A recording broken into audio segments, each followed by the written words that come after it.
It is my great honor to be here on behalf of the SF Team Tibet and extend each and every one of you our hearty and warm welcome to this profound program entitled Candlelight for Human Rights.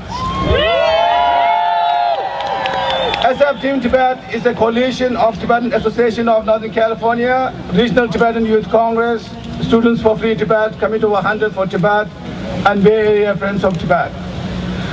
I want to welcome hundreds of Tibetans and supporters who have come here tonight. In fact, many of them have been here since this morning, from all over the United States and Canada, to express their solidarity.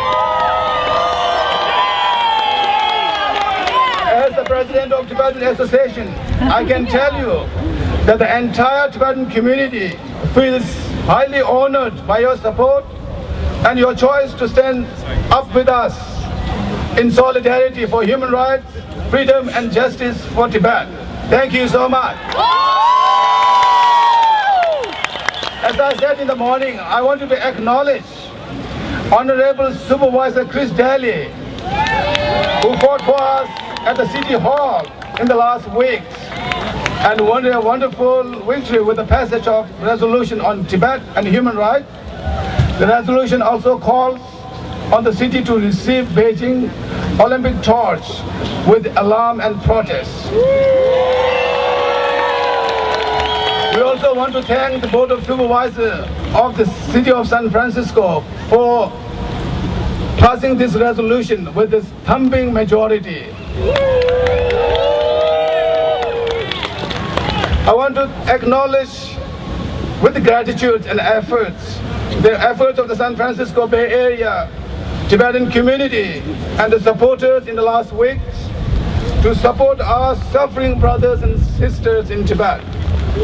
The community has demonstrated its strong commitment and solidarity through routine protests during the day and candlelight vigil every evening.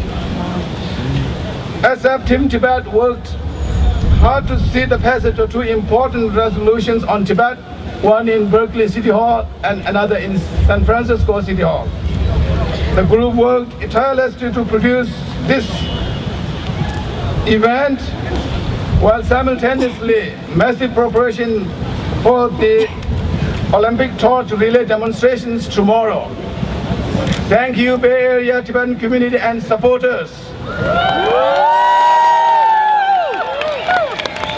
The boundless powers of truth and the power of people have revealed itself. When again, we do not know for sure the route for the torch tomorrow. But I would like to urge all of you to please gather at 8 a.m., 8 in the morning at the Ferry Park, and we will let you know where we are going. As a Tibetan, I'm filled with pride to see our people join with so many supporters in such unity and determination to show the world the truth about happenings in Tibet. Nobel laureate Archbishop Desmond Tutu, who is going to speak here in a short while, has said, if you are neutral in situations of injustice, you have chosen the side of the oppressor. We reject being a party to the injustice and oppress, and that is why we are here today. However, I wanted to talk briefly about tomorrow's action and call every one of you to honor our complete and total dedication to non-violence. It is understandable that we can go emotional and vulnerable in situations like this. However, we need to control our emotions and refrain from turning violent. I'm sure the Chinese government, the Beijing government, would be exploring every opportunity to make us look bad and to create ethnic divisions and confrontations as they have been doing in Tibet between Han Chinese and Tibetans.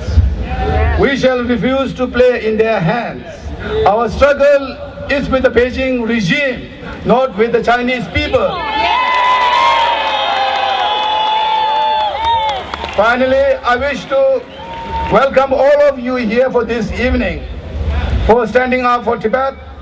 Let me conclude with these words from His Holiness the Dalai Lama. No matter how hard the winds of evil may blow, it cannot extinguish the flames of truth.